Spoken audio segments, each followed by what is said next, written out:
साङ्ख्ययोगौ पृथग्बालाः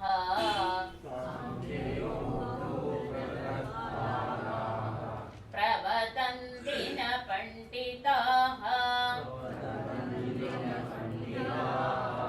एकमप्यास्ति तत् सम्यक् उभयोर्विन्दते फलम्. സാഖ്യയോഗൗ പൃഥക് ബാലാഃ പ്രവദന്തി ന പണ്ഡിതാഃ ഏകമപ്യാസ്ഥിതഃ സമ്യക് ഉഭയോർവിന്ദതേ ഫലം. ഉഭയോഃ ഫലം വിന്ദതേ. രണ്ടിൻ്റെയും ഫലം നേടുന്നു. ആര്? ബാലാഃ സാഖ്യയോഗൗ പൃഥക് പ്രവദന്തി. വിവരമില്ലാത്തവർ, ബാലന്മാർ, പിച്ചും പേയും പറയുന്നവർ,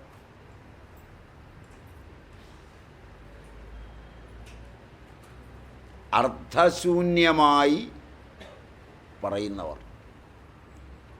കുട്ടികൾ പറയുന്നതിന് വലിയ അർത്ഥമൊന്നും ഉണ്ടാവില്ല. അർത്ഥശൂന്യമായി പറയുന്ന ബാലപ്രമാണത്തിലുള്ളവർ കർമ്മസന്യാസത്തെയും കർമ്മയോഗത്തെയും വേറെ വേറെ ഫലമുള്ളതായി പറയുന്നു.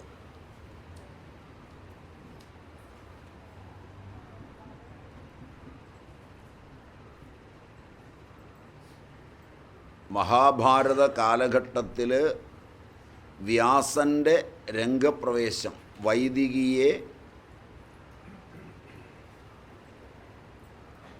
വേദസ്വരൂപത്തെ അറിഞ്ഞ് വേദങ്ങളെ വ്യസിച്ച് വേദസ്വരൂപം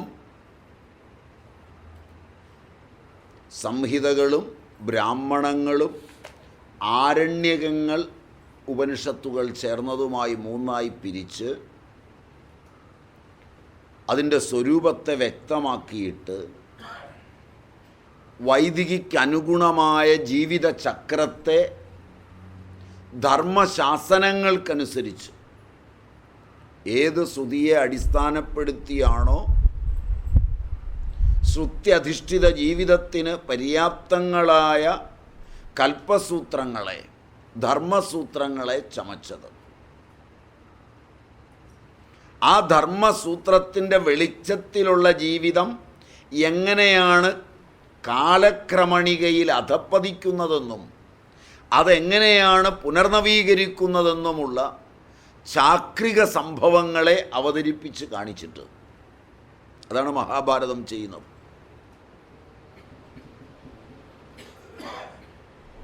അക്കാലത്ത് നിലനിന്ന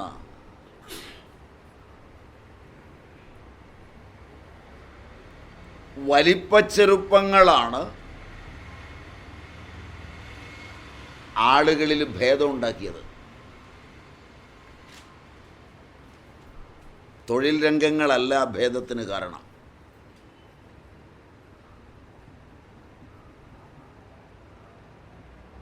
വർണ്ണവ്യവസ്ഥയല്ല ഭേദത്തിന് കാരണം. ഇന്ത്യയിൽ ഒരിടത്തു പോലും നിങ്ങൾക്ക് വർണ്ണവ്യവസ്ഥാപരമായ പ്രാചീന ഗ്രന്ഥങ്ങളെ ആസ്പദമാക്കിയുള്ള ഭേദബുദ്ധി ഒരെണ്ണം പോലും ചൂണ്ടിക്കാണിക്കാൻ പറ്റില്ല.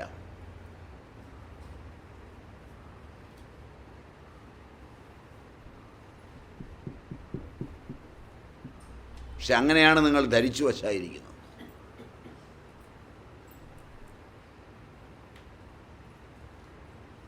ഭേദമുടലെടുക്കുന്നത് ലക്ഷ്യത്തെ തെറ്റായി വ്യാഖ്യാനിക്കുമ്പോഴാണ്.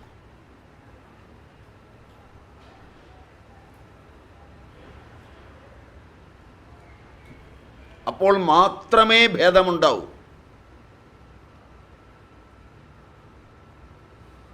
ഇന്ന്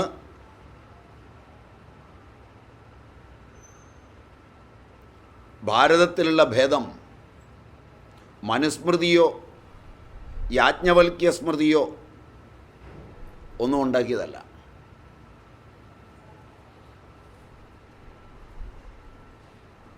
കാരണം ക്രിസ്തുമതമോ ഇസ്ലാം മതമോ ഹിന്ദുമതമോ തമ്മിലുള്ള ഭേദങ്ങളും അതിൻ്റെ സംവരണങ്ങളും ആനുകൂല്യങ്ങളും അവകാശങ്ങളും ഒന്നും മനുസ്മൃതി പറഞ്ഞിട്ടുള്ളതല്ല, യാജ്ഞവൽക്യ സ്മൃതി പറഞ്ഞിട്ടുള്ളതുമല്ല. Am I right? Am I right? ഭേദമുണ്ടെന്ന് സമ്മതിക്കുന്നുണ്ടോ? ഇല്ല. ഭേദമുണ്ടെന്ന് സമ്മതിക്കുന്നുണ്ടോ? ഏത് സ്മൃതിയെ അടിസ്ഥാനപ്പെടുത്തിയ, ഏത് വേദത്തെ അടിസ്ഥാനപ്പെടുത്തിയ? ഇതിന് പൗരാണികർക്ക് എന്തു പങ്കാണുള്ളത്?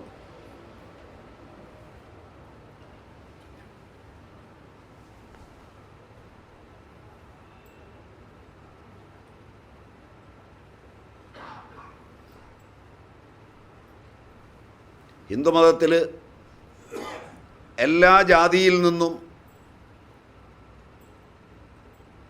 ആധ്യാത്മിക ആചാര്യന്മാർ സമീപകാലത്തുണ്ടായിട്ടുണ്ട്. Am I right? Am I right?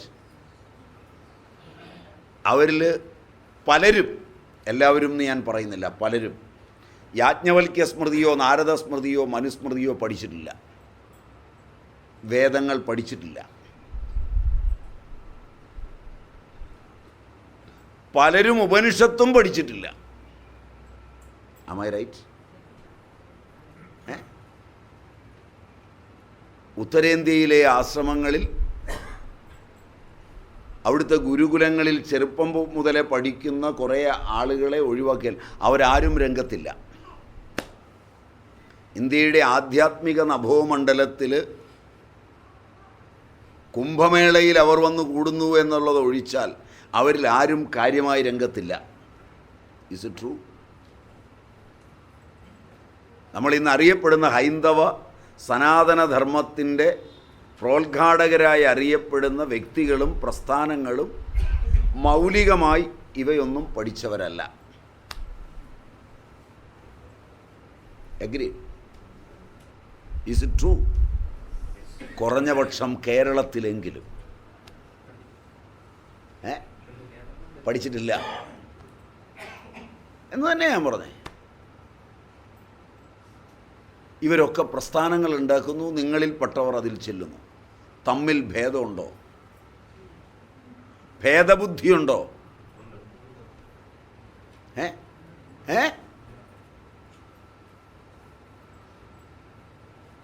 നിങ്ങളുടെ പ്രസ്ഥാനങ്ങൾ തമ്മിൽ ഭേദബുദ്ധിയുണ്ടോ? ഭേദബുദ്ധിയുണ്ടോ തമ്മിൽ? നിങ്ങൾ രണ്ടും കൂടെ പറഞ്ഞാൽ ഞാൻ വിഷമിക്കും. അതൊരുമാതിരി നറുക്കെടുപ്പ് പോലെയാണ്. അവരുടെ സ്കൂള് ഇവരുടെ സ്കൂള് എന്നൊക്കെ പറയുമ്പോൾ അതിൻ്റെ നടത്തിപ്പൊക്കെ ഒരുപോലെ ആണെങ്കിലും അതിനകത്തുള്ള അധ്യാപകർ തമ്മിൽ, അത് നടത്തുന്ന കമ്മിറ്റിക്കാർ തമ്മിൽ, അത് കൊണ്ടു നടക്കുന്ന നിങ്ങളുടെ അനുയായി വൃന്ദങ്ങൾ തമ്മിൽ എപ്പോഴും വഴക്കും വക്കാണവും ഉണ്ടാകുന്ന ഭേദബുദ്ധിയുണ്ടോ? അത് മനുസ്മൃതി കാരണമാണോ? യാജ്ഞവൽക്യ സ്മൃതി കാരണമാണോ? അതൊന്നും പഠിക്കാത്തവരാണല്ലോ ഈ ആചാര്യവര്യന്മാർ. എവിടെ നിന്നാണ് പിന്നെ ഈ ഭേദബുദ്ധി വന്നത്?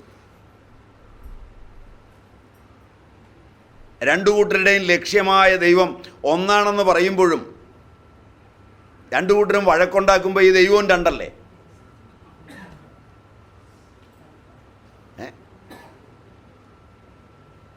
അതുകൊണ്ട് മനുസ്മൃതിയും യാജ്ഞവൽക്യ സ്മൃതിയൊന്നും അല്ല പ്രശ്നം ഉണ്ടാക്കിയത്. പ്രശ്നം ഉണ്ടാക്കിയത് ജീവിതധർമ്മങ്ങളോടുള്ള സമീപനത്തിൽ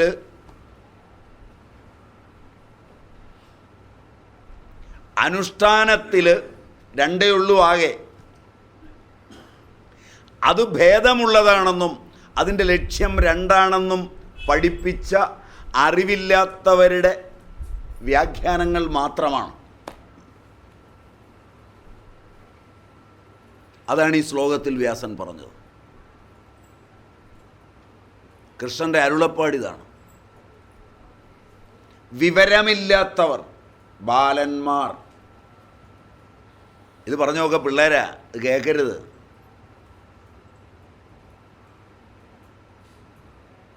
പക്ഷെ ഇപ്പോൾ പിള്ളേരുടെ വാക്കിനാ വില, വിവരമില്ലായ്മയ്ക്കാ വില. നിങ്ങളെയൊക്കെ എടുത്തു, നിങ്ങളുടെ വീട്ടിലെ കാര്യങ്ങളൊക്കെ തീരുമാനിക്കുന്നത് പിള്ളേരാണ്.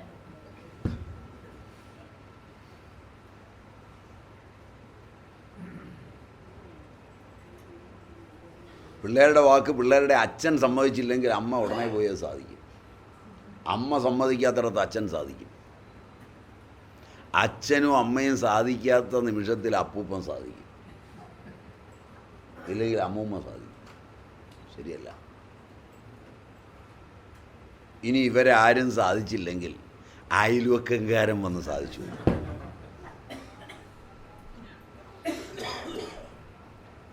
ശരിയാണോ എന്ന് ആലോചിച്ച്. പ്രധാനപ്പെട്ട എല്ലാ തീരുമാനങ്ങളും ഇന്ന് ബാലപ്രമാണത്തിലാണ്.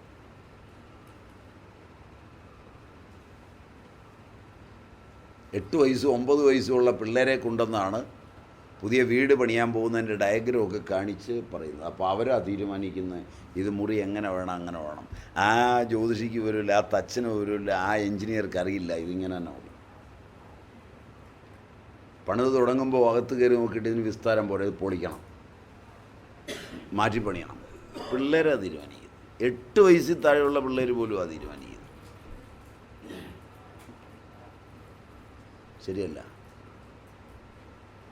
ഇതുപോലെ അനുഷ്ഠാനങ്ങളെ വ്യാഖ്യാനിക്കുന്ന ആളുകൾ വളരെ വ്യക്തമായി കർമ്മസന്യാസത്തെയും കർമ്മയോഗത്തെയും വേറെ വേറെ ഫലമുള്ളവയായി പറഞ്ഞിട്ടുണ്ട്. കർമ്മസന്യാസത്തിൻ്റെ ഫലവും കർമ്മയോഗത്തിൻ്റെ ഫലവും രണ്ടാണെന്ന് പറഞ്ഞിരിക്കുന്നത് വിവരമില്ലാത്തവനാണ്. ഇതാണ് കൃഷ്ണൻ്റെ വാക്ക്.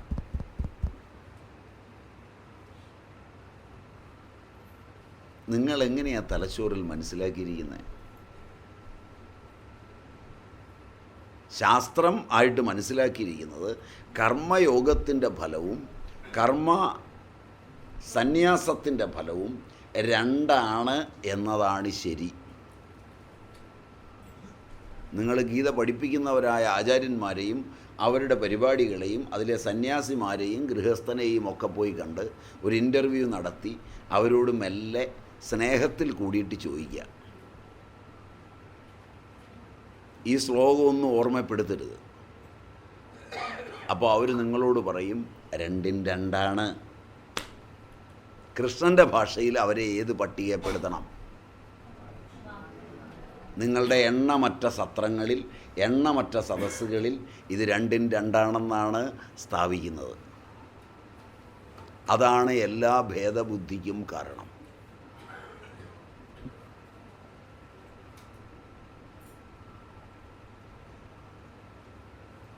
ഓരോ വർഷവും ഇറങ്ങുന്ന പുസ്തകങ്ങൾ നോക്കിക്കോളൂ, ഇത് രണ്ടും രണ്ടാണെന്നാണ് സ്ഥാപിക്കുന്നത്. സമന്വയത്തിൻ്റെ തന്ത്രമുള്ള പുസ്തകങ്ങൾ സമീപകാലത്ത് ഒരാചാര്യനിൽ നിന്നും ഇറങ്ങുന്നില്ല. ഗീതയും കയ്യിൽ പിടിച്ച് ഗീതാചാര്യനായ കൃഷ്ണനെയും നിഷേധിച്ച് ഗീതയുടെ പേരിൽ എഴുതുക എന്നുള്ളതാണ് ഇപ്പോഴത്തെ സുഖം. എന്തിനാ അങ്ങനെ എഴുതുന്നത്? ചെലവാകാൻ കൃഷ്ണൻ വേണം. അതിന് മാത്രമേ അങ്ങൊരു വേണ്ടൂ. പറയുന്നതൊക്കെ നമുക്ക് ഇഷ്ടമുള്ളത്.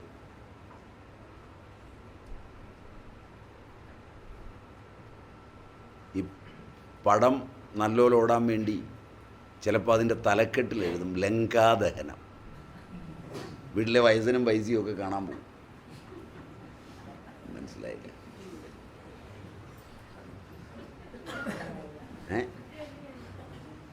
പണ്ട് പോയതാ. കളിപ്പ് പറ്റിയതിൻ്റെ ഒരു ഓർമ്മയുണ്ട് എന്ന് പറഞ്ഞ പോലെ ഇത്. ഇതിന് പകരം ശ്രദ്ധിച്ചു വായിക്കുക, അതിൻ്റെ അന്വയവും അർത്ഥവും നോക്ക്. ബാലാഹ സാഖ്യയോഗൗ പൃഥക് പ്രവദന്തി. ബാലപ്രമാണത്തിലുള്ളവരാണ്, വിവരമില്ലാത്തവരാണ് കർമ്മസന്യാസത്തെയും കർമ്മയോഗത്തെയും വേറെ വേറെ ഫലമുള്ളവയായിട്ട് പറയുന്നത് എന്ന് പറഞ്ഞാൽ അതിൻ്റെ മറുപുറം വിവരമുള്ളവർ കർമ്മയോഗവും കർമ്മസന്യാസവും ഫലത്തിലൊന്നാണെന്നറിയുന്നവരാണ്.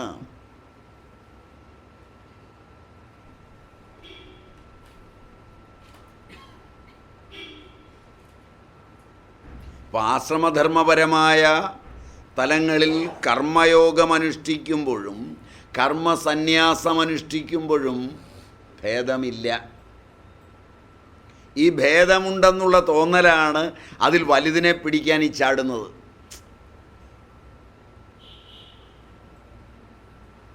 വലുതും ചെറുതും തീരുമാനിക്കുന്നത് കർമ്മമല്ല, അതിനോടുള്ള മനസ്സിൻ്റെ സമീപനമാണ്.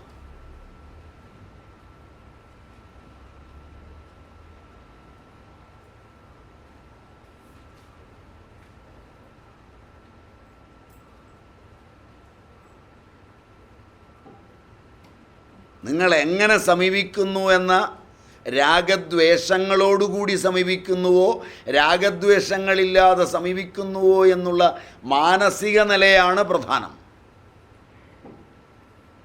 മനസ്സിലായോ എന്നറിയില്ല. ഇവിടെയാണ് വ്യത്യാസം.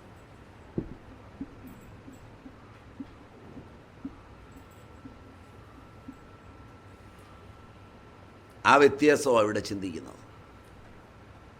പണ്ഡിതാഹ ന പ്രവദന്തി, അറിവുള്ളവർ പറയുന്നില്ല. അറിവില്ലാത്തവൻ മാത്രമേ ഇങ്ങനെ പറയുള്ളൂ.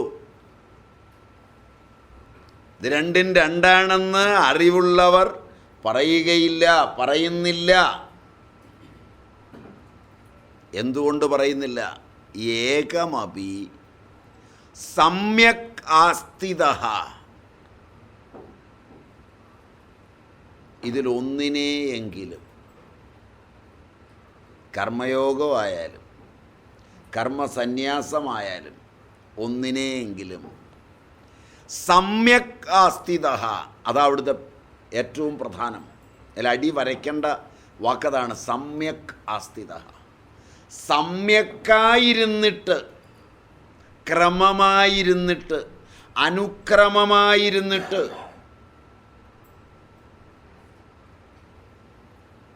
സമ്യക് ആസ്ഥിതഃ, ക്രമമായി ആശ്രയിച്ചിട്ട്, അവയെ ആ അനുഷ്ഠാനത്തെ അതിൻ്റെ ശരിയായ വിധി അറിഞ്ഞ് ആശ്രയിച്ചാൽ ഉഭയോഹോ ഫലം വിന്ദതേ, രണ്ടിൻ്റെയും ഫലം അനുഭവിക്കാം. കർമ്മയോഗിയും കർമ്മസന്യാസിയും വേറെ വേറെ ഫലമല്ല അനുഭവിക്കുന്നത്, രണ്ടിൻ്റെയും ഫലം അനുഭവിക്കുന്നു. എല്ലാ ഭേദബുദ്ധിയും ഇവിടെ അസ്തമിക്കുന്നു.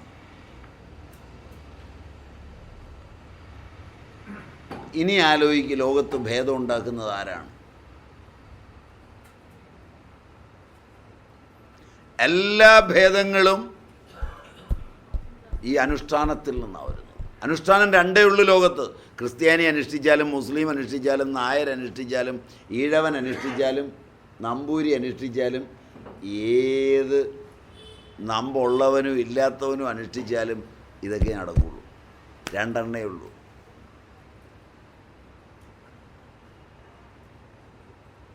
ആധ്യാത്മികതയിലേക്ക് പ്രവേശിക്കുമ്പോൾ രണ്ടനുഷ്ഠാനമേ ഉള്ളൂ. അതിന് മുമ്പാകട്ടെ ഭേദബുദ്ധിയൊന്നുമില്ല. കാരണം അജ്ഞാനത്തിൽ രാഗവും ദ്വേഷവുമാണ് ഇവനെ ഭരിക്കുന്നത്. അവിടെ ഭേദത്തിനൊന്നും ഒരു ഇടപാടുമില്ല. തികഞ്ഞ അജ്ഞാനി രാഗദ്വേഷങ്ങൾ ഇവനെ അങ്ങ് ആസ്വദിക്കുകയാണ്. ഇവനൊന്നും ആസ്വദിക്കാൻ പറ്റില്ല. രാഗമോ ദേശമോ തലയ്ക്ക് പിടിച്ചു കഴിഞ്ഞാൽ ഒരു ബോധവും ഇവനില്ല. പിന്നെ ഇവൻ എന്ത് ആസ്വദിക്കാനാണ്? രാഗം വന്നിട്ട് ഒരാഹാരം കഴിച്ചു നോക്കിയേ. രാഗമുള്ളവൻ ആഹാരം കഴിക്കുന്നത് കണ്ടു കഴിഞ്ഞാൽ ഇവൻ എന്തോ ഈ കാണിക്കുന്നത്, എല്ലാം കൂടെ ചവിട്ടി കൂട്ടി എത്ര വേഗത്തിൽ ഇത് മുഴുവനൊന്ന് തീർക്കാം, ഇത് ഞാൻ തീർക്കുന്നതിന് മുമ്പ് വല്ലവരും വരുമോ, കൊടുക്കേണ്ടി വരുമോ, ഇവൻ കുടഞ്ഞിടുന്നതൊക്കെ കണ്ടാൽ കണ്ടിട്ടില്ല.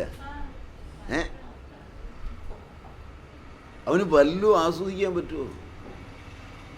ആഡംബൂടമാണ് ഈ പണിയൊക്കെ കാണിക്കുന്നത്. രാഗം വന്ന ആണും പെണ്ണും പരസ്പര സ്നേഹം ഉണ്ടാവുമോ? കാമല്ലേ ഉണ്ടാവുള്ളൂ. അതുകൊണ്ടാണ് സ്നേഹമാണെന്ന് വിചാരിച്ച് രണ്ടും കൂടി കുറച്ച് ദൂരം നടന്നേച്ച് പിന്നെ പീഡനത്തിൻ്റെ പേരിൽ കാശിന് നടക്കുന്നത്. ഇതിൻ്റെ കാരണം എന്താ ചെയ്ത് അവനും ആസ്വദിച്ചിട്ടില്ല, അവളും ആസ്വദിച്ചിട്ടില്ല. ശരിയായ രീതിയിൽ പ്രപഞ്ചത്തിൽ കാമം ആസ്വദിച്ചാലും ശരിയായ രീതിയിൽ ആഹാരം ആസ്വദിച്ചാലും അന്നവും അത്താവും തമ്മിലുള്ള ബന്ധം സുദൃഢമാണെങ്കിൽ ഈ ലോകത്തൊരു വഴക്കുണ്ടാവില്ല. കാരണം എല്ലാ അന്നവും അത്താവിനാലാണ് പൂർണ്ണമാകുന്നത്. എല്ലാ അത്താവും അന്നവുമായാണ് കടപ്പെട്ടിരിക്കുന്നത്. നിങ്ങളൊരുത്തനെ പണിക്ക് വിളിക്കുന്നു, അവൻ നിങ്ങൾക്ക് വേണ്ടി പണിത് തരുന്നു, പാത്രം തേച്ച് തരുന്നു, കഞ്ഞി വെച്ച് തരുന്നു. അവൻ്റെ പണി അന്നമാണ്, നിങ്ങൾ അത്താവാണ്. അത്താവ് താഴെയാണ്, അന്നം മുകളിലാണ്. അവിടെ പണിക്കാരൻ മുകളിലാണ്, നിങ്ങൾ താഴെയാണ്. അത് മറന്നു പോകുമ്പോഴാണ് പണിക്കാരെ കിട്ടാതാകുന്നത്. മനസ്സിലായില്ല? ഇന്ന് നിങ്ങൾക്ക് ആർക്കും പണിക്കാരെ കിട്ടില്ല. ചിലർ വിളിച്ചാൽ പോകും, അപ്പോൾ അത് കാണുമ്പോൾ സഹിക്കില്ല. നിങ്ങൾ വിളിക്കും, മദ്യം വാങ്ങിച്ചു കൊടുക്കും, എന്നാലും വരികയില്ല. നിങ്ങൾ വിളിക്കും, മറ്റവൻ കൊടുക്കുന്നതിൻ്റെ ഇരട്ടി കാശ് കൊടുക്കും. എത്രയാണ് അവിടെ തന്നത്? അവിടെ 250 രൂപ കിട്ടി. എന്നാൽ പിടി 500 രൂപ. ഞാൻ 500 രൂപ കൊടുത്തത്, കാശ് കുറച്ചല്ല കൊടുത്തത്. പക്ഷെ ഒരുത്തനെ കിട്ടുന്നില്ല. എല്ലാവരും അവിടെ പോയി കിടന്ന് പണിയാണ്. അവിടെ കിടന്ന് പണിയാണെന്നല്ല പറയുക, വേറെ പദമാണ് പറയുക. പഴയ ഒരു മലയാള പദമുണ്ട് ഈ പണിക്ക്, ചാമ്പുക എന്ന് പറയും. ഇങ്ങനെയൊക്കെയാണ് ചിലപ്പോൾ സംസാരിക്കുന്നത്. എൻ്റെ കാരണം എന്താണെന്ന് വെച്ച് കഴിഞ്ഞാൽ അത്താവും അന്നവും തമ്മിലുള്ള ബന്ധമറിയുന്നവനെ ഇത് കൊണ്ടുപോകാൻ പറ്റുള്ളൂ.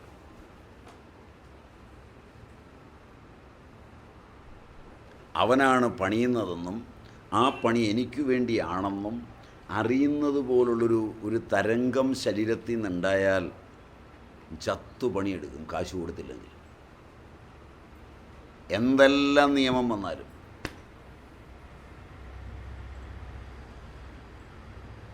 അതാണ് ഈ ആശ്രമങ്ങളുടെയൊക്കെ കൂട്ടായ്മയിൽ പോയി കിടന്ന് ചിലപ്പോൾ പണിയുന്നതാണ്. അത് ചില ആളുകൾ വരുമ്പോഴേ പണിയുള്ളൂ. അവർ ചത്താൽ പിന്നെ പണിയില്ല അവിടെ. കണ്ടിട്ടില്ലേ? 1000 10,000 ഒക്കെ ആളുകൾ തടിച്ചുകൂടി പണിയെടുത്ത് കഴിഞ്ഞിട്ട് അതിലെ മേലാവ് ചത്ത് കഴിയുമ്പോഴത്തേക്ക് പിന്നെ അതിൻ്റെ താഴെ ഇരിക്കുന്നവൻ വിളിച്ചാൽ ഒരു പട്ടിയെ കിട്ടില്ല. പിന്നെ ഈ കെട്ടി ഉണ്ടാക്കിയ കെട്ടിടം എല്ലാം കൂടെ വെച്ചുകൊണ്ട് ഇങ്ങനെ ഇരിക്കുകയാണ്. തൂത്തു ആരാൻ പോലും ഒരാളുണ്ടാകും. കേരളത്തിൽ എത്ര 1000 ആശ്രമങ്ങളാണ് കിടക്കുന്നത്. പട്ടി വെറ്റും പോയി നോക്കുക ശരിയാണോ എന്ന്. ഒരു മനുഷ്യനെ അങ്ങോട്ട് തിരിഞ്ഞു നോക്കുകയില്ല. പിന്നെ ഇത് അതിൻ്റെ അയൽവക്കത്തുള്ളവൻ കുറേശ്ശെ മാന്തി എടുക്കും, അത്രയൊക്കെ ഉണ്ടാവും. വേറെ ഒന്നും ചെയ്യാൻ പറ്റില്ല. നിങ്ങൾ കണ്ടിട്ടില്ല?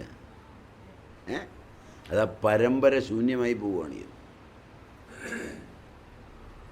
അപ്പോൾ ഈ പണിയെടുക്കുന്നതിൻ്റെ നിയമമൊക്കെ വേറെയാണ്. അത്താവും അന്നവും തമ്മിലുള്ള ബന്ധമാണ്. പണിക്കാരൻ അന്നവും പണിയെടുപ്പിക്കുന്നവൻ അത്താവുമാണ്. അനുഭവിക്കുന്നവൻ വിനയപൂർവം താഴെ ഇരിക്കണം. പെരുമാറ്റത്തിൽ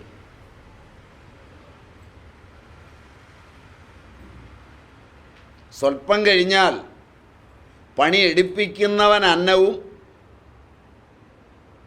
പണിയെടുക്കുന്നവൻ അത്താവുമായി മാറും. അപ്പോൾ അവൻ താഴെ ഇരിക്കണം. കാരണം രാവിലെ മുതൽ പണിയെടുത്തു, അവൻ്റെതാണ് ഈ അന്നം എന്നറിഞ്ഞാണ് അവന് കൊണ്ടുപോയി ആഹാരം കൊടുക്കുന്നത്. വേണേൽ ഇവിടെ വന്ന് നിന്നേച്ച് നോക്കണം, എന്നിട്ട് സമയത്ത് ഇറങ്ങുകയും വേണം. അങ്ങനെയല്ല, പണി എടുക്കുന്നിടത്തേക്ക് കൊണ്ടുപോയി കൊടുത്തു. ഏറ്റവും മനോഹരമായി കൊണ്ട് കൊടുത്തു. പഴയ ആളുകൾക്ക് ഇതറിയാം. രാവിലെ വരുമ്പോഴേ ഒരാഹാരം കൊടുക്കും. വീട്ടിലുള്ള പലഹാരങ്ങളൊക്കെ സൂക്ഷിച്ച് വെച്ച് കൊടുക്കും. പോകാൻ നേരത്ത് വൈകുന്നേരം വലിയ മധുര പലഹാരങ്ങളൊക്കെ വീട്ടിലുള്ള പിള്ളേർക്ക് കൊടുത്തില്ലെങ്കിലും അവിടുത്തെ തള്ളമാർ നിൻ്റെ കുഞ്ഞിന് കൊണ്ട് കൊടുക്കുമെന്ന് പറഞ്ഞ് കൊടുക്കും. അവൻ്റെ കുഞ്ഞ് കഴിച്ചിട്ട് എവിടെയുള്ള കുഞ്ഞ് കഴിക്കാവൂ എന്ന് തീരുമാനിക്കും. അത് ആ അന്നത്തോടുള്ള ബഹുമതിയാണ്. വൈകുന്നേരം ആകുമ്പോൾ 5 മണി കഴിയുമ്പോൾ അവൻ കയറുമ്പോൾ കൂലി അങ്ങോട്ട് കൊടുക്കുമ്പോൾ അത് വളരെ സ്നേഹത്തിലാണ് അങ്ങ് കൊടുക്കുന്നതെങ്കിൽ അത് മേടിക്കുമ്പോൾ അവൻ അത്താവും ഇയാൾ അന്നവുമായി. അപ്പോൾ അവന് വല്ലാത്ത ബഹുമാനം ഇയാളോട് തോന്നും. രണ്ടർത്ഥത്തിലും രണ്ടും അന്നമാണ്, രണ്ടും അത്താവാണ്. മനസ്സിലായില്ല? ഇതാ പഴയ പഠനം. ഇതിന് പാരസ്പര്യമെന്നാണ് പറയുക. ആത്മാവിൻ്റെ ചക്ഷുസ്. അല്ല, ഇത് കൊടുക്ക വാങ്ങലൊന്നുമല്ല.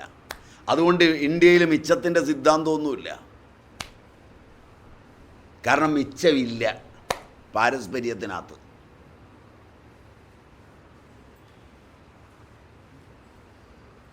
ഇത് പഠിക്കണമെങ്കിൽ ഒരു സ്വല്പം സാമ്പത്തിക ശാസ്ത്രം കയ്യിലുണ്ടാവണം.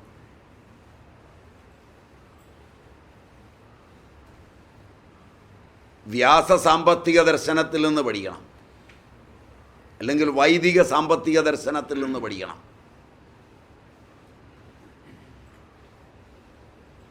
അതുകൊണ്ട് അവിടെ ഭേദബുദ്ധിയില്ല.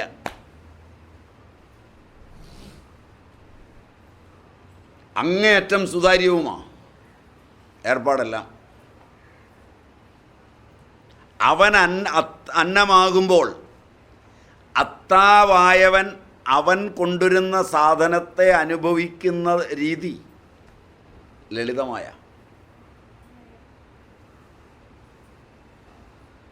ഭാര്യയോ ഭർത്താവോ നിന്ന് അവന് തൃപ്തികരമായി വിളമ്പിക്കൊടുത്ത് അവനെ കഴിപ്പിച്ച് അവൻ വിശ്രമിക്കുന്ന സമയത്ത് ഇവരിരുന്ന് കഴിക്കുമ്പോൾ കലക്കി കുടിക്കുക പല വീടുകളിലും. മനസ്സിലായില്ല? അത്രയും കഴിക്കുന്നില്ല. അങ്ങനെയാണ് ഈ സ്വത്വം നിലനിർത്തുന്നത് എന്ന് അവൻ അറിയുമ്പോൾ അത് വളർത്താൻ അവന് വല്ലാത്തൊരു ചാതുര്യമുണ്ട്. മറ്റത് അവനെ കയറ്റാതെ അവന് കൊടുക്കാത്തതെല്ലാം പ്രത്യേകമായി എടുത്തു വച്ച് അതിൽ പുളിച്ചതും വളിച്ചതുമൊക്കെ അവന് കൊടുത്ത് നല്ലതൊക്കെ അടിച്ച് കയറ്റുമ്പോൾ അത്താവിനെ അന്നം വിഴുങ്ങും. മനസ്സിലായില്ല? അതാ ഇന്ന് സംഭവിക്കുന്നത്.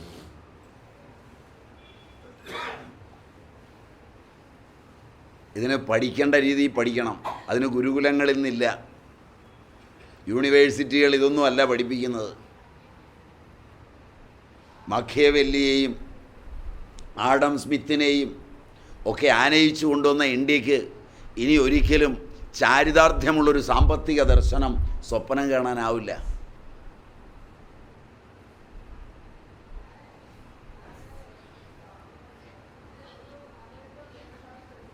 സമസ്ത പാരസ്പര്യങ്ങളെയും ചേർത്തുവച്ച് സമഗ്രാധിപത്യമുള്ള ഒരു സാമ്പത്തിക ദർശനത്തിന് വരും കാലത്ത് സാധ്യത ഉണ്ടെങ്കിൽ തന്നെയും അത് പഠിപ്പിക്കുവാനുള്ള യൂണിവേഴ്സിറ്റികൾ നമുക്കില്ല. അതുകൊണ്ട് ചരിത്രം കലാപകലുഷിതമായ ഒരു മാറ്റത്തിൽ കലി അതിൻ്റെ വൈഭവം മുഴുവൻ കാണിച്ച് സർവവും തച്ചുടച്ച് തകർത്തിട്ടല്ലാതെ പുതുനാമ്പെടുക്കില്ല. അതിനു മുമ്പ് ആ നന്മയുടെ അംശങ്ങളായി മാറാൻ കഴിഞ്ഞാൽ ഇത് നേരിട്ട് നിങ്ങളുടെ കണ്ണുകൊണ്ട് നിങ്ങൾക്ക് കാണാം. അതാ ഇതിൻ്റെ സൗഭാഗ്യം.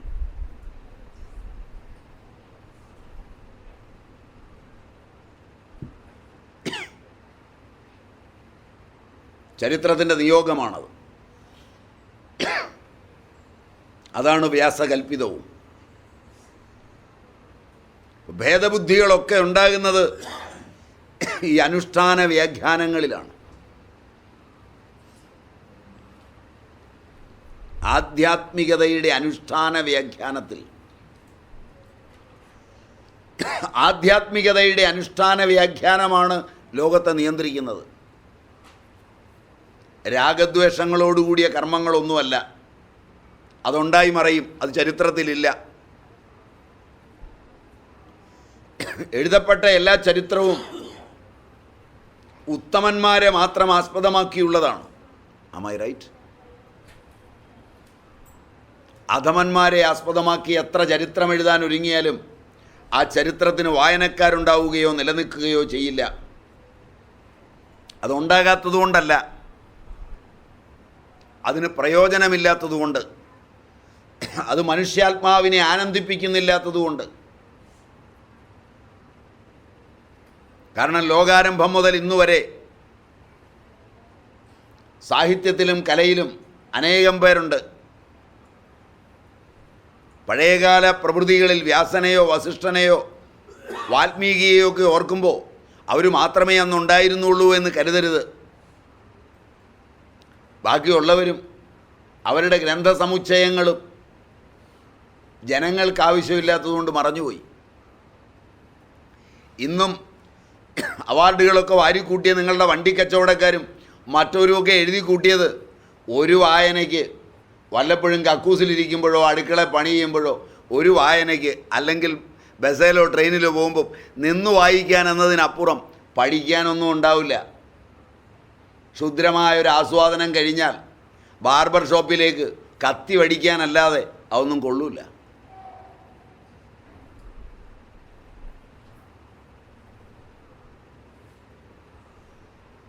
നിങ്ങളെന്നോട് പരിതപിച്ചേക്കും.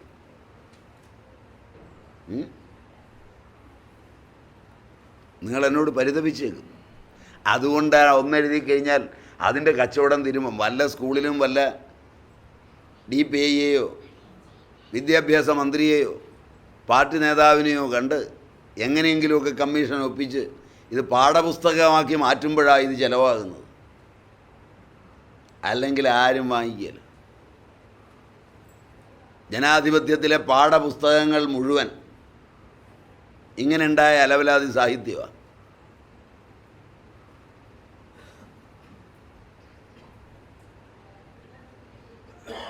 പിന്നെ ആകെ ഒരു പണിയുള്ളത് ലൈബ്രറിക്ക് വേണ്ടി വാങ്ങിപ്പിക്കുക. മനസ്സിലായില്ല? കൂടുതൽ കമ്മീഷൻ കൊടുത്തു. ഇതൊക്കെ വാങ്ങിച്ചു വെച്ചതുകൊണ്ട് ഒരു ലൈബ്രറിയിലും ആളില്ല. രജിസ്റ്ററും അതിൽ വന്നു പോകുന്നു എന്ന് എഴുതിയൊപ്പിക്കലും അല്ലാതെ വായിക്കാനൊരുത്തനും ഇല്ല. അല്ലാതെ ഇവന്മാരൊക്കെ എഴുതിയ പുസ്തകങ്ങൾ വായിച്ചിരുന്നെങ്കിൽ ഈ ജനങ്ങൾ ഇതിനേക്കാൾ അധപ്പതിച്ചു പോയേനെ.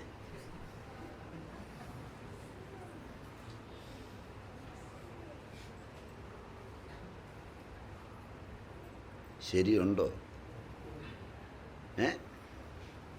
നുണ തന്നെയല്ലേ ഞാൻ പറയുന്നത്?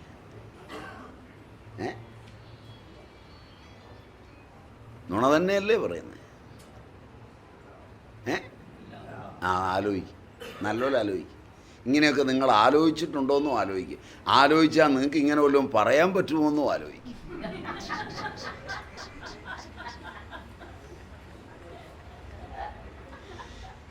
കുറേ ആലോചിച്ചിട്ടില്ലാത്തവർ, ആദ്യമായി കേൾക്കുന്നവർ, കുറേ ഇങ്ങനെയൊക്കെ ആലോചിച്ചിട്ടുണ്ട് പലപ്പോഴും, പക്ഷേ മിണ്ടാൻ പറ്റൂല സ്വാമി എന്ന് വിചാരിക്കുന്നവർ. Am I right? അതുകൊണ്ട് നിങ്ങളിരുന്ന് ആലോചിക്കുന്നല്ലോ അല്ലേ? ഇതൊക്കെയാണ് ഭേദബുദ്ധി ഉണ്ടാക്കിയത്. ഭേദബുദ്ധിയൊക്കെ ഉണ്ടാക്കിയിട്ട് അതെല്ലാം മനുവിൻ്റെ തലയിൽ, യാജ്ഞവൽക്യൻ്റെ തലയിൽ ഒക്കെ വെച്ചു കൊടുത്ത് വീണ്ടും ആ ഗ്രന്ഥങ്ങളെ തമസ്കരിക്കാൻ ഓടുകയാണ്.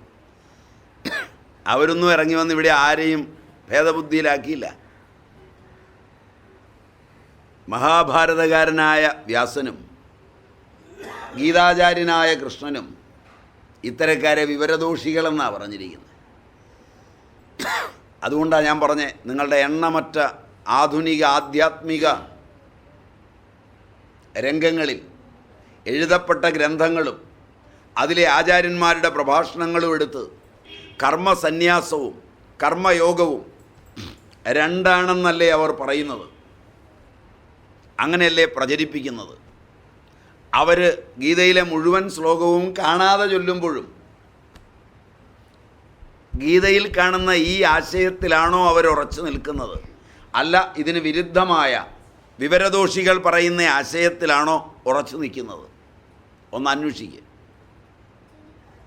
രസകരമായിരിക്കും.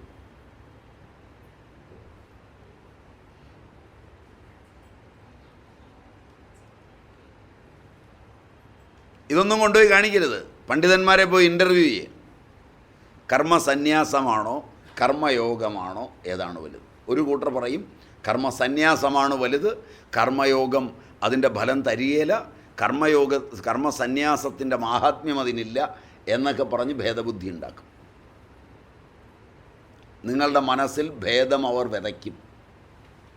മറ്റേ കൂട്ടരെ ചെന്ന് കണ്ടു കഴിഞ്ഞാൽ മഹാതട്ടിപ്പുകാരാണ് മറ്റവർ, കർമ്മസന്യാസമല്ല വലുത്, കർമ്മയോഗമാണ് വലുതെന്ന് പറയും.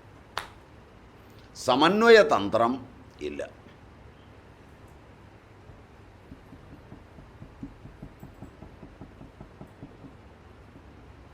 ഇപ്പം സാമൂഹിക ക്രമത്തിൽ, സാമൂഹ്യധർമ്മത്തിൽ സ്വധർമ്മമല്ല ഈ വ്യാഖ്യാനമാണ് അപകടകരം.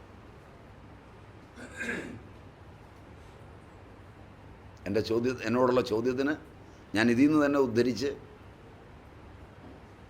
കാര്യം ഏതാണ്ടൊന്ന് വെളിവാക്കിയിട്ടുണ്ട്. അവിടുന്ന് എല്ലാം ഭേദത്തിൻ്റെ ശബ്ദമാണ് കേൾക്കുന്നത്.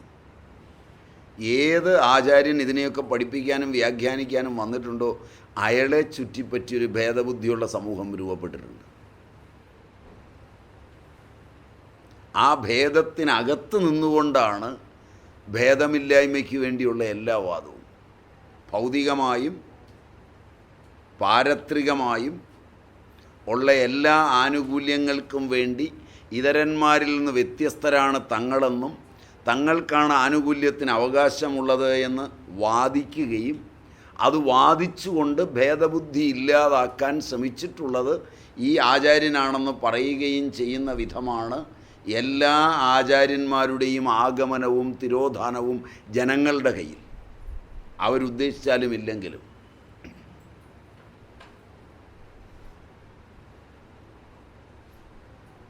മാനുഷികത്തെ ഒന്നാക്കുവാനും ഒന്നായി കാണുവാനും മനുഷ്യരുടെ പാപം തീർക്കുവാനും വന്നിട്ടുള്ള ക്രിസ്തുവും മാനവ സമൂഹത്തെ എല്ലാം ഒന്നിച്ചു കാണുവാനും ഒന്നാക്കുവാനും വന്നിട്ടുള്ള മുത്തുനബിയും നബിയും ഭാരതത്തിൽ മാനവ സമൂഹത്തെ മുഴുവൻ ഉദ്ധരിക്കുവാൻ വന്നിട്ടുള്ള ആചാര്യവര്യന്മാർ മുഴുവനും കാൽപ്പനികമായ ആചാര്യന്മാർ ആ രംഗത്തില്ല. സാമൂഹ്യ പരിഷ്കർത്താക്കളായി വന്നിട്ടുള്ള എല്ലാ ആചാര്യന്മാരും, ശങ്കരാചാര്യരും ചട്ടമ്പി സ്വാമിയും നാരായണ ഗുരുസ്വാമിയും തുടങ്ങി അതൊക്കെ പ്രമുഖ മല്ലന്മാരാണ്. ബാക്കിയൊക്കെ ഈ പീക്രികളാണ്. മനസ്സിലായില്ല? ഇതെല്ലാം ഇങ്ങോട്ട് ഇന്ന് വരെയുള്ളതിനെ എടുത്താൽ, ഇപ്പോഴൊക്കെ അരങ്ങ് തകർത്താടുന്ന ആചാര്യന്മാരെയും ഒക്കെ എടുത്താൽ,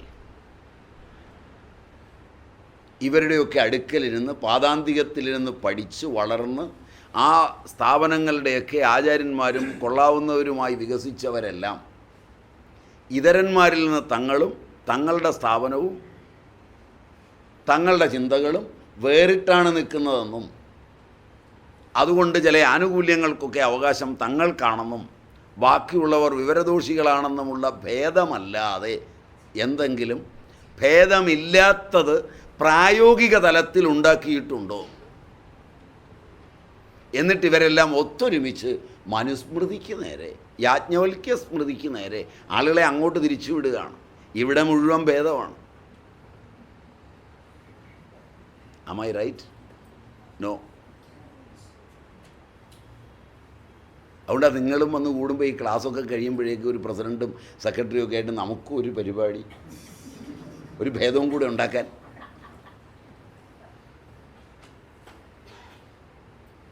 ചിലത് വളരെ രസമായിട്ടാണ് ചോദിക്കുന്നത്, സ്വാമിജി ഇതൊക്കെ ഓരോ സ്ഥലത്തല്ലേ നടക്കുന്നത്, അവർ നാളെ മുതൽ ഇത് വേണ്ടെന്ന് പറഞ്ഞാൽ എവിടെ വെച്ചാണ് നടത്തുന്നത്, നമുക്കും എറണാകുളത്തൊന്ന് ആലോചിക്കണ്ടേ, സ്വന്തമായിട്ടൊരു പരിപാടി ഞാൻ വാങ്ങിച്ചോളാം,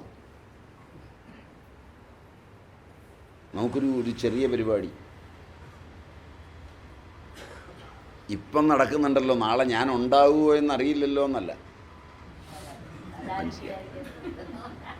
നിങ്ങളിത് മേടിച്ചുകൊണ്ട് വരുമ്പോഴത്തേക്ക് മറ്റവൻ അവിടെ നിന്ന് വിളിക്കുകയാണ് ഇങ്ങനെ വാടാന്ന് പറഞ്ഞാൽ പിന്നെ മേടിച്ചതും വെള്ളത്തിലായി.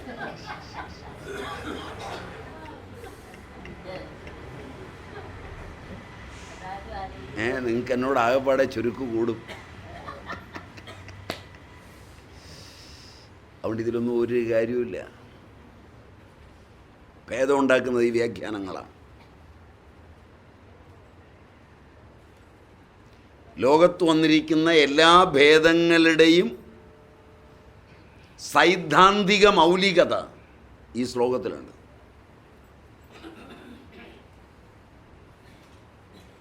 അത് സ്വധർമ്മത്തിൽ നിന്നുള്ള മാറ്റത്തിൽ വന്നതാണ്. അവിടെ വെച്ചിട്ടാണ് സ്വധർമ്മമാണ് ശ്രേയസ് എന്നൊക്കെ ഭഗവാൻ ഉറപ്പിച്ച് പറഞ്ഞത്. ജ്ഞാനസഹിതം ചെയ്യുന്ന കർമ്മസന്യാസവും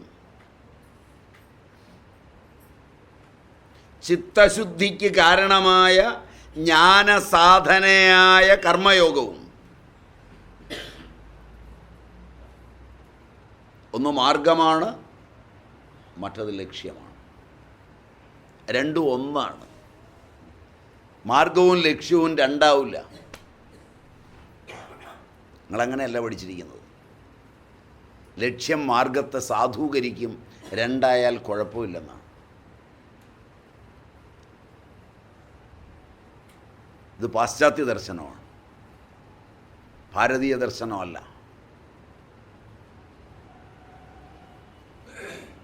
നിങ്ങൾ എന്ത് ചെയ്യുമ്പോഴും പറയുന്ന വാക്കതാണ്, ലക്ഷ്യം നമ്മുടെ മാർഗത്തെ സാധൂകരിക്കും.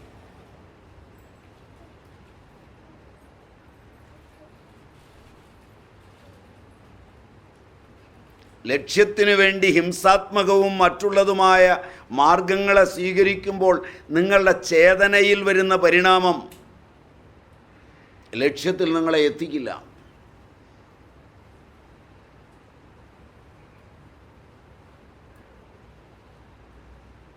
പറഞ്ഞാൽ മനസ്സിലായോ എന്നറിയില്ല.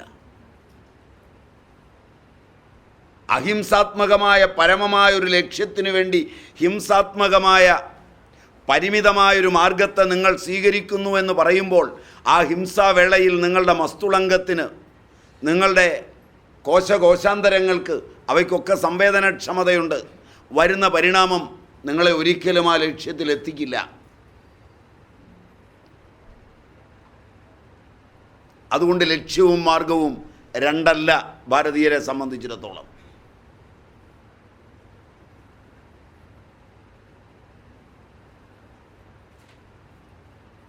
ഭഗവത്ഗീതയിൽ ഭഗവാൻ രണ്ടാമത് ചെയ്യുന്ന വലിയൊരു പണിയാണിത്. ഇത് രണ്ടല്ല, ഇതൊന്നു തന്നെയാണ്. ഒന്ന് ജ്ഞാനമാണ്, ഒന്ന് ജ്ഞാനസാധനയാണ്. ജ്ഞാനസാധന മാർഗമാണ്, ജ്ഞാനം ലക്ഷ്യമാണ്. മാർഗത്തിൻ്റെയും ലക്ഷ്യത്തിൻ്റെയും ഫലം, മാർഗത്തിൽ തന്നെ സമാധിയുള്ളത് മാർഗത്തിൻ്റെ ഫലവും ലക്ഷ്യമാകുമ്പോൾ നിർവികൽപ്പവും നിർവികാരവും നിർബാധവുമായ സമാധി ലക്ഷ്യവുമാകുമ്പോൾ സമാധിയാണ് മാർഗത്തിലും ലക്ഷ്യത്തിലും നിൽക്കുക എന്നതിനാൽ മാർഗലക്ഷ്യങ്ങൾ രണ്ടല്ല.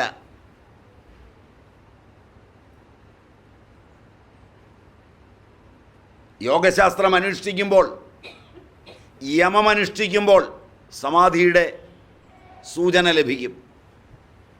നിയമമനുഷ്ഠിക്കുമ്പോൾ ലഭിക്കും ആനുപാതിക സമാധി. അത് മാർഗം തരുന്നതാണ്. സമാധിയിലെത്തുമ്പോൾ അത് മാത്രമായി തീരും. അത് ലക്ഷ്യവുമാണ്. മാർഗലക്ഷ്യങ്ങളിൽ സമാധിയല്ലാതെ മറ്റൊന്നില്ല. മറ്റൊന്നിലൂടെ സഞ്ചരിച്ച് സമാധിയിലെത്തുകയുമില്ല.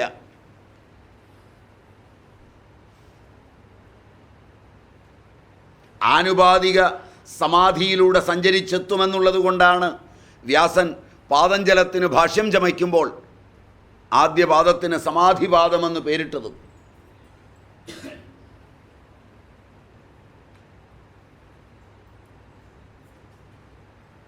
അതുകൊണ്ട് നല്ലപോലെ ശ്രദ്ധിച്ച് നിങ്ങൾക്ക് പഠിക്കാം.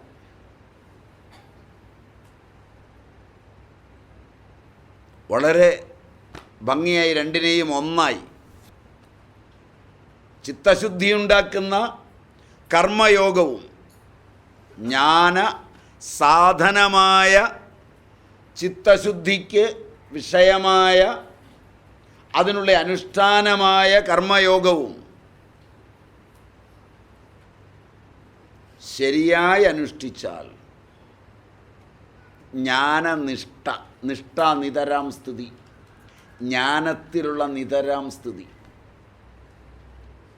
ഇന്ദ്രിയങ്ങൾ വലിക്കുന്ന വഴിയേ പോവില്ല നിഷ്ഠയിലിരിക്കുന്നവൻ.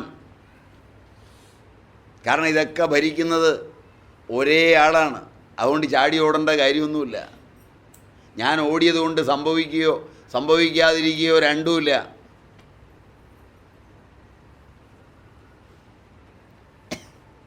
നിങ്ങൾ വിചാരിക്കുന്നത് നിങ്ങൾ ഓടിയാൽ തടയാൻ പറ്റും, ഉണ്ടാക്കാൻ പറ്റും എന്നൊക്കെയാണെന്നുള്ളതുകൊണ്ട് എന്തെങ്കിലും കേട്ടാൽ ഓടും. മനസ്സിലായില്ലേ? മറ്റവൻ അവിടെ ഇരിക്കും.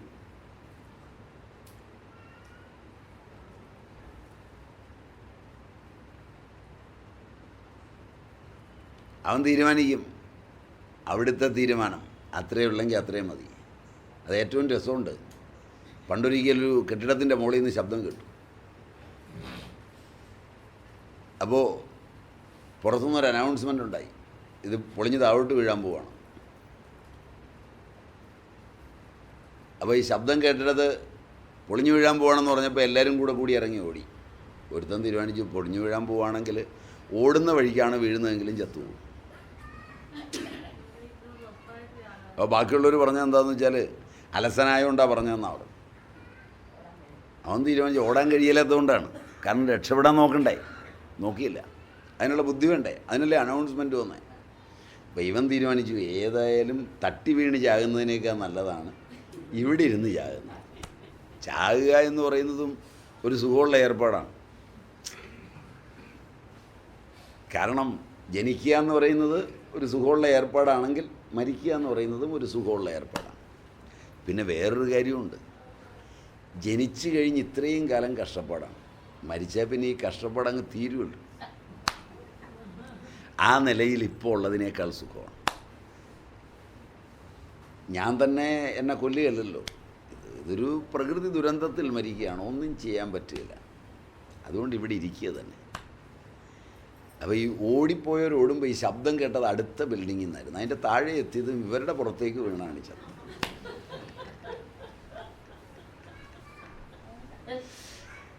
അപ്പോൾ ഇയാളോട് ചോദിച്ചു. അപ്പോൾ അയാൾ പറഞ്ഞു, നോക്കൂ, ഫലം അനിശ്ചിതമാണ്. അനിശ്ചിതമായതുകൊണ്ടാണ് ഞാൻ അവിടെ ഇരുന്നത്. ഞാൻ ഓടിയാലും ഓടിയില്ലെങ്കിലും സംഭവിക്കേണ്ടത് സംഭവിക്കും. എനിക്ക് ഞാൻ ഓടിയാൽ സംഭവിക്കുമെന്നോ സംഭവിക്കില്ലെന്നോ രണ്ടും അഭിപ്രായമില്ല. എനിക്കറിയാവുന്നത് ഒന്നേ ഉള്ളൂ, ഇത് അനിശ്ചിതമാണ്. അനിശ്ചിതമാണ് എന്ന് അറിയുമ്പോഴാണ് എൻ്റെ ശാന്തി.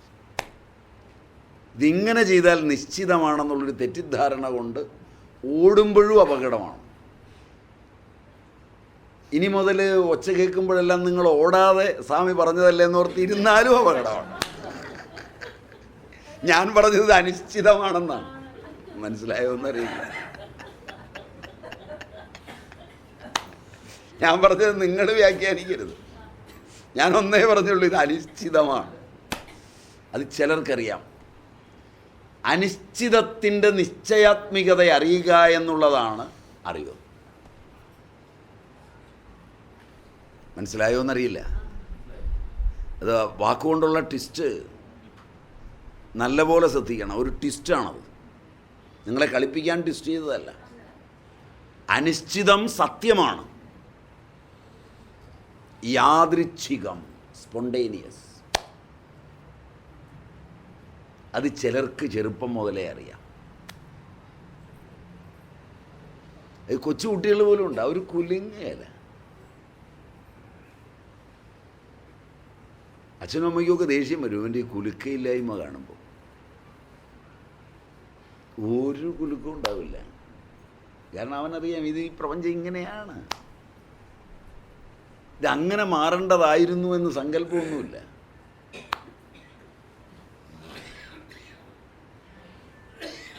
ഇത് ഈ മക്കളി ചെല്ലു പറയും, എടാ അച്ഛൻ തല്ലുമെന്ന് ആദ്യം അറിഞ്ഞില്ലേ? കൊള്ളാനുള്ള പണി ചെയ്യാതിരിക്കണം, ബസ്. എടാ ചെയ്യാതിരുന്നാലും തല്ലും. അപ്പോൾ ഒരു വഴിയേ ഉള്ളൂ, തല്ല് കൊള്ളണം. അല്ല എന്ത് ചെയ്യാൻ? അപ്പോൾ ഇവനെ കാരണൊരു തല്ലുകയല്ല. കാരണം ഇവനറിയാം ഇവൻ തല്ലുകൊള്ളാൻ റെഡിയായിട്ടായിരിക്കും. അതിൽ ഏറ്റവും രസമുണ്ട്. അപ്പം വേറൊരുത്തം കുരുത്തക്കേട് കാണിക്കും. ആരടാ ഇത് ചെയ്തത്? എൻ്റെ കയ്യിൽ നിന്ന് അറിയാതെ പോയതാച്ചാ. മറ്റവൻ കയറിയേക്കും, അന്ന് ശിക്ഷയില്ല. അപ്പോഴാണ് മറ്റവൻ പറയുന്നത് ഇവനോടാണ് പ്രിയം. പ്രിയം കാരണമല്ല, യാദൃച്ഛികതയോട് ഏറ്റുമുട്ടാൻ ഒരാൾക്കും ഇഷ്ടമുണ്ടാവില്ല. യാദൃച്ഛികതകൾക്ക് ലോകത്തിൽ ഒരു നിയമത്തിനും തടഞ്ഞു നിർത്താനാവില്ല. യാദൃച്ഛികതയെ അംഗീകരിക്കുന്ന ഒരു മനസ്സിലേക്ക് നിങ്ങൾ ഉയർന്നാൽ ഒരു ജനാധിപത്യത്തിൻ്റെയും ഒരു രാജഭരണത്തിൻ്റെയും ഒരു സാമ്പത്തിക ശാസ്ത്രത്തിൻ്റെയും നിയമം നിങ്ങൾക്ക് മുകളിലില്ല.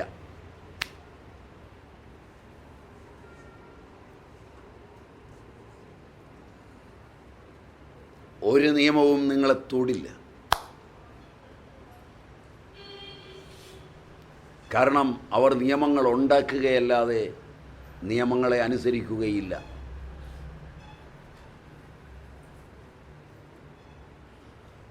കാരണം പ്രപഞ്ച നിയമം യാദൃച്ഛികതയാണ്. അതിന് നിശ്ചയാത്മികതയായ നിയമങ്ങൾ സ്മാർത്ഥ പ്രമാണത്തിൽ ഉണ്ടാക്കുമ്പോഴെല്ലാം കാലം അതിനെ അപഹരിച്ചു കൊണ്ടുപോകും. കാലത്താൽ അപഹരിക്കപ്പെടാത്ത നിയമം യാദൃച്ഛികത മാത്രമാണ്. ശ്രുത്യധിഷ്ഠിതമായ യാദൃച്ഛികതയിൽ സമസ്ത പ്രാണങ്ങളെയും സംയോജിപ്പിച്ച് സമാധിസ്ഥനായി ജീവിക്കുന്ന യോഗിക്ക് മാനവചേതന ഒരുക്കിയെടുത്ത ഒരു നിയമവും ഒരിക്കലും ഒരളവിലും ബാധകമല്ല.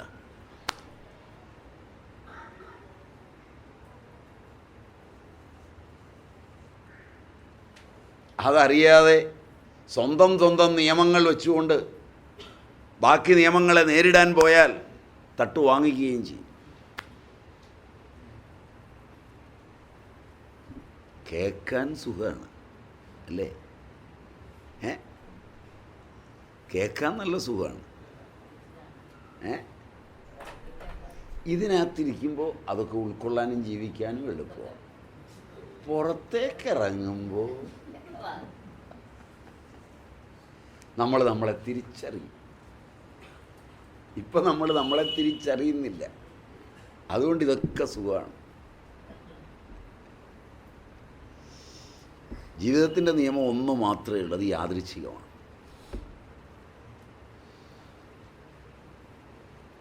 അത്രയും ഒരു സത്യം അറിഞ്ഞാൽ ഈ പ്രപഞ്ചത്തിലെ ജീവിതം ഒരു പ്രഷറും ഇല്ലാതെ കൊണ്ടുപോകാം. ഇതിൻ്റെ ആകെത്തുകയതാണ്. അപ്പോഴാണ് തത്വനിഷ്ഠനാവും, നിതരാം സ്ഥിതി.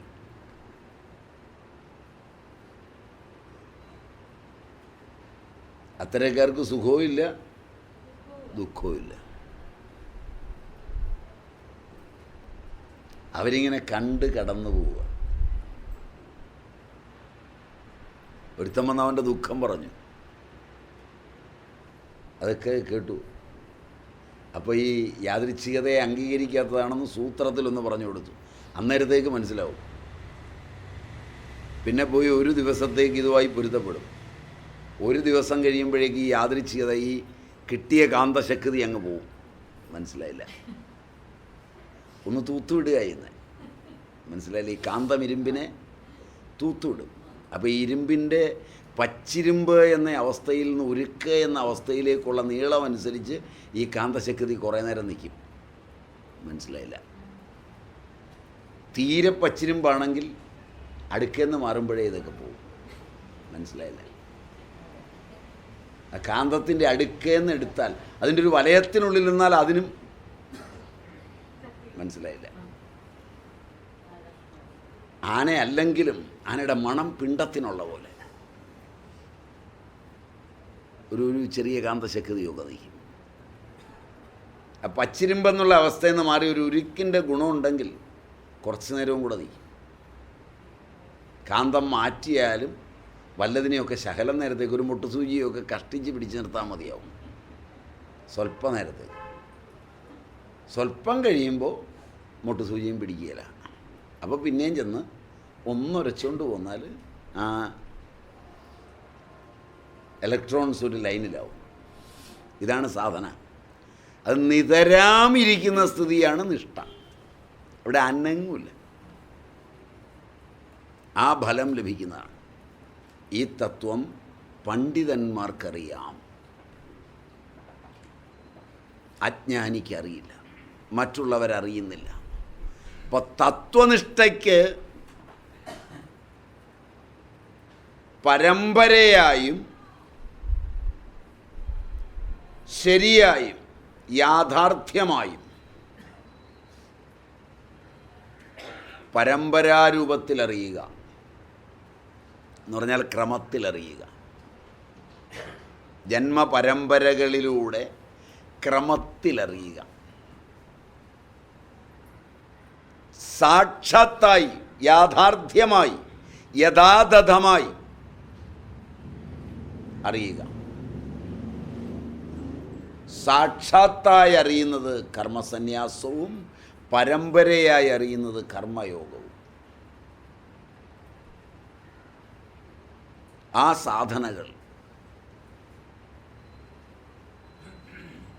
സാക്ഷാത്തായും പരമ്പരയായും സാധനമായതുകൊണ്ട് കർമ്മയോഗത്തെയും കർമ്മസന്യാസത്തെയും ഒന്നു തന്നെയാണ് എന്ന് കൃഷ്ണൻ പറയുന്നു. വളരെ ഉറപ്പിച്ച പറയും. ഇത് രണ്ടും ഒന്നാണ്, വേറെ വേറെയൊന്നുമല്ല. കർമ്മയോഗി സന്യാസി തന്നെയാണ്. ഭേദബുദ്ധിക്ക് ഇടമില്ല. അത് ലക്ഷ്യത്തിലൊന്നാണ്. ജ്ഞാനനിഷ്ഠ രണ്ടിലും ലക്ഷ്യമാണ്. ആ നിഷ്ഠയിലെത്തിയാൽ മാറ്റമില്ല. ഇപ്പോൾ രണ്ടു കൂട്ടരാണ്, കർമ്മസന്യാസിയും കർമ്മയോഗിയും. അപ്പോൾ ഇതിൽ പരമ്പരാശ്രിതമായ അനുഷ്ഠാനം, സാധന, പരമ്പരാസാധന. എന്താ ഈ പരമ്പരാസാധന? വാസനകൾ ഇങ്ങനെ ഉണർന്നു വരാൻ തുടങ്ങുമ്പോൾ സകലവും ഭഗവാനിൽ അർപ്പിച്ച് കർമ്മം മമതയില്ലാതെ, സ്വധർമ്മം മമതയില്ലാതെ അങ്ങ് അനുഷ്ഠിക്കുക. അപ്പോൾ വാസന അതിൽ നിന്നുണ്ടാവില്ല. മമതയോടുകൂടി കർമ്മം ചെയ്യുമ്പോൾ അതിൽ നിന്ന് അനന്തവാസനയുണ്ടാവും. അത് കർമ്മപരമ്പരയെ ഉണ്ടാക്കും, ജ്ഞാനപരമ്പരയെ ഉണ്ടാക്കില്ല.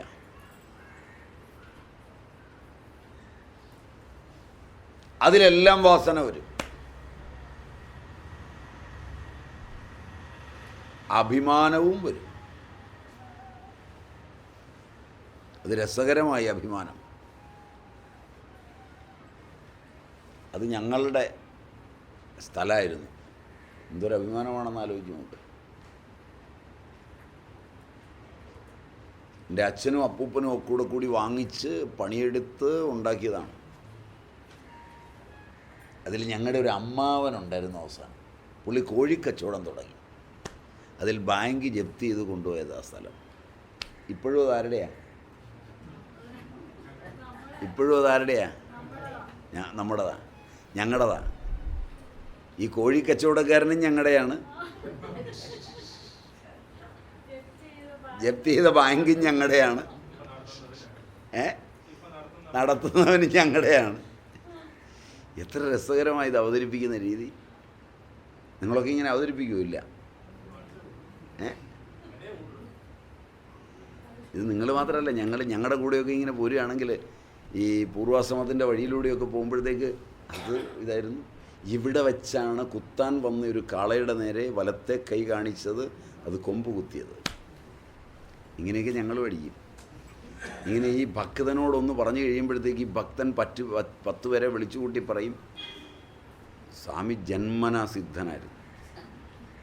പുള്ളി അന്ന് ഒരു കൈ ഇങ്ങനെ കാണിച്ചു, ഒരു കാള. ഇനി ഇവൻ്റെ വകയും കൂടെ ചേർക്കാം. ഈ കാളയെന്ന് പറയുന്നത് സാധാരണ കാളയൊന്നുമല്ല, വലിയ കാളയാണ്. അന്നാണ് അവിടെയുള്ള ആളുകൾക്ക് മനസ്സിലായത്. അത് കഴിഞ്ഞ് ഒരാഴ്ച കഴിഞ്ഞപ്പോഴോ മറ്റോ ആണെന്ന് തോന്നുന്നത്. അപ്പോൾ ഇവൻ കാളയുടെ കാര്യം അദ്ദേഹം പറഞ്ഞുള്ളൂ. ഇവൻ എൻ്റെ കൂടെ ചേർക്കും. അവിടുത്തെ ഉത്സവത്തിന് എഴുന്നള്ളിക്കാൻ വന്നൊരു ആന ബഹിളി പിടിച്ചു വന്നു. ഇവനത് കണ്ട പോലെ അവനെ അവതരിപ്പിക്കുന്നത്. ഇവനാകപ്പാടെ 22 വയസ്സേ കാണുള്ളൂ. ഇങ്ങേർക്ക് ചിലപ്പം 50 വയസ്സ് കാണും. ഇങ്ങേർക്ക് 8 വയസ്സുള്ളപ്പോൾ ഉള്ള കഥയാണ് പറയുന്നത്. ആ നാട്ടിൽ ചെന്ന് ചോദിച്ചാൽ പോലും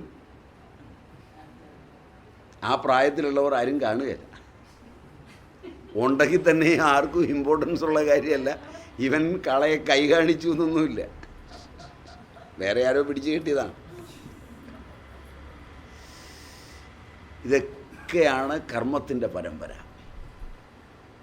ഇതെൻ്റെയാണ്, ഞാനാണ്, ഒന്നും പോവില്ല. ഇതൊക്കെ ഇങ്ങനെ പരമ്പരയാ പോരും. മഹത്വങ്ങളൊക്കെ മനസ്സ് സൃഷ്ടിച്ച് പരമ്പരയാ ഉണ്ടാക്കും. ആ പരമ്പരയല്ല.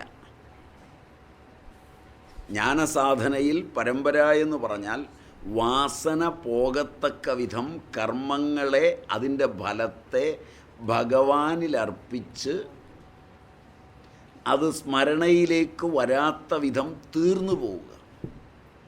കർമ്മമായി പറ്റിപ്പിടിച്ചിരിക്കുന്ന കർമ്മബന്ധങ്ങളാണ് ദുഃഖവും സുഖവും. ഇതൊന്ന് കഴുകിക്കളയുക. സാധാരണ സോപ്പ് കൊണ്ടൊന്നും കഴുകിയാലിത് പോവില്ല. ഇത് സാധനകൾ കൊണ്ട് മാത്രമേ പോകൂ. യോഗ സാധന കൊണ്ട്, വിചാര സാധന കൊണ്ട്, ഭക്തി സാധന കൊണ്ട് ഒക്കെ മാത്രമേ പോവുള്ളൂ,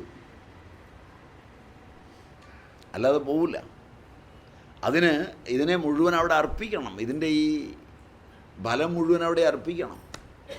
ഫലമാണ് കൂടെ കൊണ്ടുപോകുന്നത്. ഫലം അർപ്പിച്ചു തീർന്നാൽ കൂടെ കൊണ്ടുപോകാനൊന്നുമില്ല. കർമ്മം കൂടെ വരുന്നില്ലെങ്കിൽ സാധന അനുഷ്ഠിച്ചു കടന്നുപോയി. എവിടെയായിരുന്നു? എവിടെയൊക്കെയോ ആയിരുന്നു. എത്രയോ സ്ഥലങ്ങൾ, എത്രയോ ആളുകൾ. ഈ ജന്മത്തെ എന്നല്ല, അനേക ജന്മങ്ങളിലെ എവിടെയെല്ലാം ചുറ്റിക്കറങ്ങിയിട്ടാണ് ഇപ്പോൾ ഒരുമാതിരി ശാന്തമാണോ അല്ലയോ എന്ന് നിശ്ചയിക്കാൻ മേലാത്ത ഒരു അനിശ്ചിതത്വത്തിൽ, ശാന്തിയാണെന്നും അല്ലെന്നും പറയാവുന്ന, നോക്കുന്നവന് പറയാവുന്ന ഒരു സ്ഥലത്തിൽ ഇന്ന് എത്തിയിരിക്കുന്നത് എന്ന് ചിന്തിച്ചാൽ എളുപ്പമായി.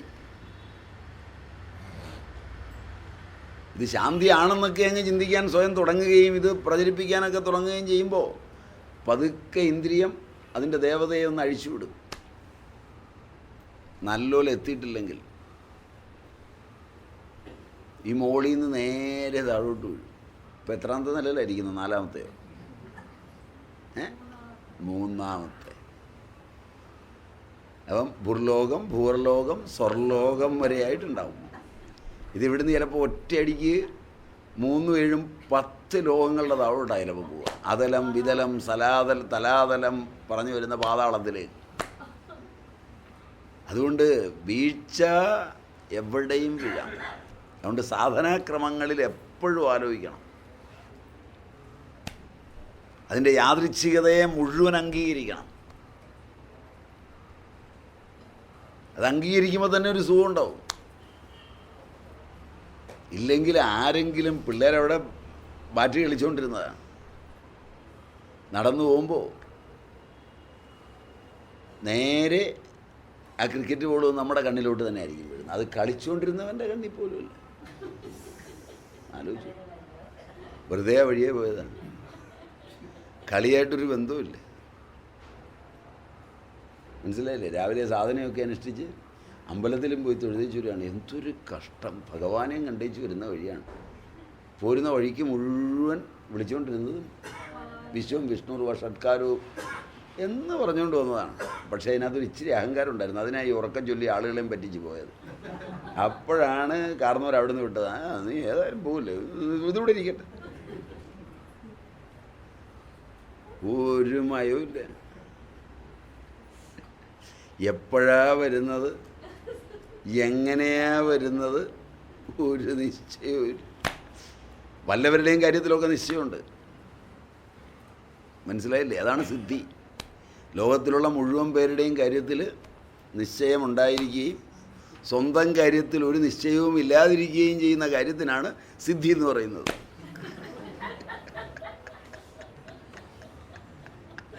അത് വേണോ?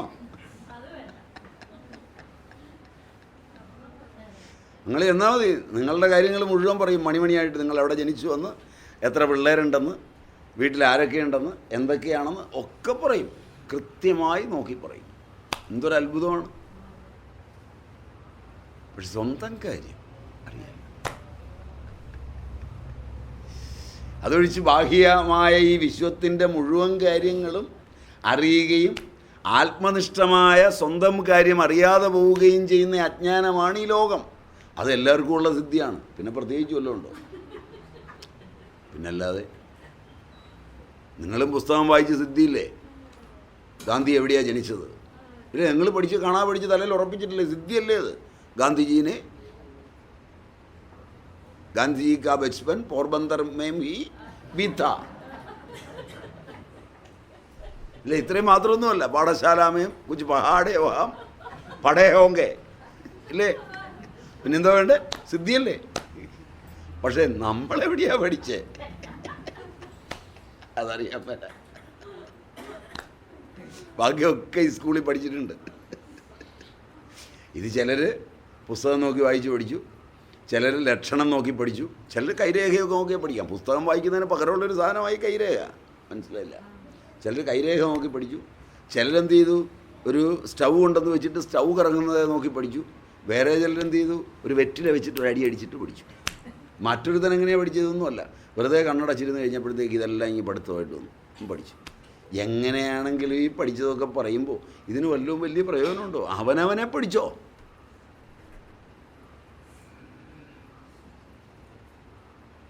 അത് പഠിച്ചില്ല, പിന്നെ എന്തിനായി പഠിത്തമൊക്കെ?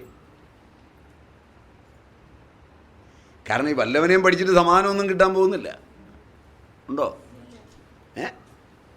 നമ്മളെ പഠിച്ചിട്ട് സമാനം കിട്ടും. അപ്പം ആകെ പഠിക്കേണ്ടതെന്നേ ഉള്ളൂ നമ്മളെ. അതിനുള്ള സാധന, തത്വനിഷ്ഠയ്ക്കുള്ള സാധന ഇതാണ്. ഈ രണ്ടെണ്ണമാണ്.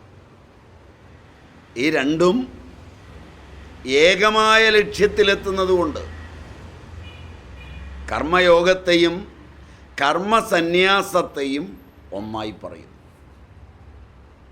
ഇത് കുറേ കൂടെ വെളിവായി അടുത്ത ശ്ലോകത്തിൽ പറയും. കുറേ കൂടെ സ്പഷ്ടതയോടുകൂടി ആ ലക്ഷ്യം രണ്ടും ഒരിടത്താണ് എത്തുന്നത്. ജ്ഞാനം വഴിയായി തത്വനിഷ്ഠയിൽ സാഖ്യനെത്തുന്ന അതേ സ്ഥാനത്ത് ക്രമത്തിൽ യോഗിയെത്തുന്നു.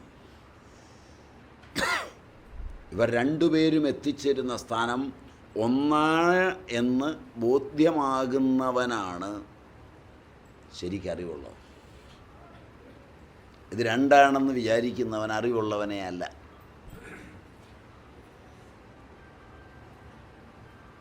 ഇതാണ് ഭഗവാൻ കൃഷ്ണൻ്റെ അരുളപ്പാട്. അത് നമുക്ക് അടുത്ത ക്ലാസ്സിൽ കാണാം. കാരണം ഏതാണ്ട് സമയമായി. അടുത്ത ക്ലാസ്സിൽ 5-ാം ശ്ലോകം തത്വനിഷ്ഠയുടെ കാര്യത്തിൽ രണ്ടു പേരും ഒരിടത്താണ്. സർവസമന്വയത്തിൻ്റെ, ഉഭയസമന്വയത്തിൻ്റെ വചോമാധുരി ഗീതയിൽ അങ്ങോളം ഇങ്ങോളമുണ്ട്. അതുകൊണ്ട് സമന്വയമാണിതിൻ്റെ തന്ത്രം, ഭേദം ഇതിൻ്റെ വഴിയല്ല. നല്ലപോലെ മനസ്സിലാക്കുക. ഇപ്പം നമുക്ക് അവസാനിപ്പിക്കാം.